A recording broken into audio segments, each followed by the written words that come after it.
কুড়িগ্রাম সোনাহাট স্থলবন্দর সড়কে শখের বশে এভাবেই নানা ভঙ্গিমায় মোটরসাইকেল চালিয়ে পথচারী সহ স্থানীয়দের বিনোদন দিচ্ছেন মোহাম্মদ আজাদ আলী, যিনি গ্রামাঞ্চলের আজাদ আলী নামের এক কৃষি শ্রমিক। ছোটবেলা থেকেই গাড়ি কেনার শখ ছিল তার। 5 বছর আগে মাত্র 16,500 টাকায় এই ছোট মোটরসাইকেলটি কিনে শখ পূরণ করেন তিনি। তারপর চালানো শিখে চেষ্টা করতে থাকেন হাত ছেড়ে দিয়ে চালানোর।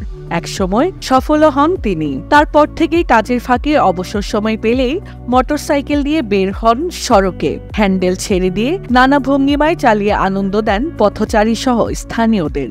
হাইওয়ে রোডের মধ্যে চালাইতেছি, যে মনে করো যে রাস্তার মধ্যে মনে করো যে গাড়িতে শুয়ে বসে দাঁড়িয়ে মনে করো যে বিভিন্ন খাদ্য খাবার খাইতে পারি। এই গাড়ি মনে করো যে আমি 16-17 কিলো পর্যন্ত ইনশাল্লাহ যেতে পারি। হাত ছেড়ে দিয়ে শুয়ে বসে দাঁড়িয়ে আমার কোনো ইনশাল্লাহ সমস্যা হয় না।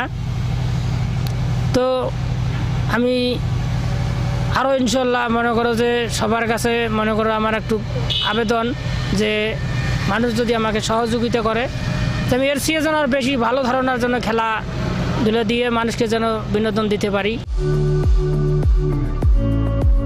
দরিদ্র কৃষক পরিবারের সন্তান আজাদ আলী কখনো কৃষিকাজ আবার কখনো মিশুক চালিয়ে জীবিকা নির্বাহ করে আসছেন। কোনো প্রশিক্ষণ ছাড়াই সড়কে লুঙ্গি পরা অবস্থায় তার নানা অঙ্গভঙ্গিতে গাড়ি চালানো দেখে অবাক পথচারী সহ স্থানীয়রা।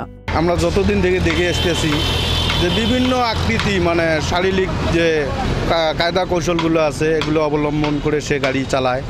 কোনো দুর্ঘটনা হয় না।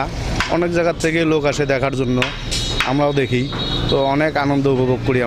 আমরাও দেখি অনেক রকমের গাড়ি চালায়, গাড়ির উপরে বসে চিপস খায়, কথাও বলে মোবাইলে, কত সুন্দর। মোটরসাইকেলটি চালিয়ে আসতেছে এবং সে পারদর্শী এক কথায় বলতে এর ট্রেনিং প্রাপ্ত, ট্রেনিং দিতেই শিখছে, নিজেই ট্রেনিং দিত, নিজেই শিখছে। ব্যস্ততম সড়কে এক প্রকার ঝুঁকি নিয়ে বিভিন্ন কসরতে মোটরসাইকেল চালিয়ে মানুষকে বিনোদন দিচ্ছেন আজাদ আলী। তাকে সরকারি বা বেসরকারিভাবে প্রশিক্ষণ দেয়া গেলে হয়তো এভাবে গাড়ি চালানোই হয়ে উঠতে পারে তার আয়ের উৎস। এসিটিভি ডিজিটাল।